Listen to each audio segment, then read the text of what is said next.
ni muda gani sahihi uanze kuwa na wafanyakazi wa kwanza kwenye biashara yako? Ipo hivi, kuna levels za biashara. Level ya kwanza tunaita ni expertise ama experts, kuwa mtaalamu. Hiyo ndio level ya kwanza kwenye biashara. So hii level inafanywa na watu ambao wenyewe ni wataalamu. Kwa mfano, kwenye kuedit content, mtu anayeshika kamera, huo utaalamu. Kwa mfano, daktari anayepasua pale ni utaalamu. Hiyo ni hatua ya kwanza. Hatua ya pili ya biashara ni kuwa business owner. Kuwa business owner ni yule mtu ambaye anakuwa amejiajiri, lakini sasa hivi yeye anatafuta wateja. Afa akitapata wateja, anakuja kumchukua yule mtu ambaye yupo kwenye level ya kujiajiri mwenyewe, anamwachia kazi. Kwa mfano, mimi ni mpiga picha maarufu. Kwa sababu mimi tayari nina jina la mpiga picha, natafuta tenda ya kazi na kuja na vijana wangu ambao watakuwa wanapiga picha, wanapiga picha na nini. Mimi niko pale kusimamia wao.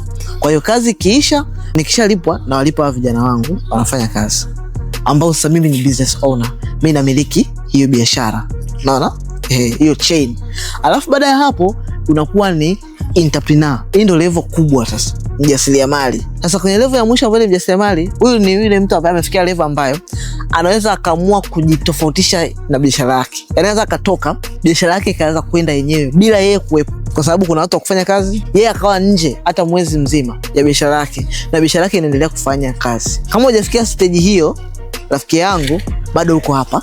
Ni lini ambapo ni sahihi kuanza kuwa na mfanyakazi kwenye kampuni yako? Unaangalia upo kwenye level ipi. Kama bado wewe ni expertise, unafanya kitu kwa sababu wewe ni mwajiliwa, that's on you. Unafanya hiyo kitu. Kama umefikia level ya kuanza kutafuta watu na kuachia kazi, hiyo nimefikia hapo kwamba kazi imekuwa nyingi, inabidi nitafute watu wa kunisaidia kufanya kazi.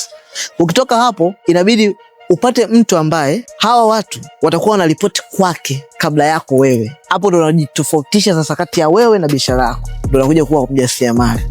Kwa hizo levels ndo taamua wewe kwenye biashara yako.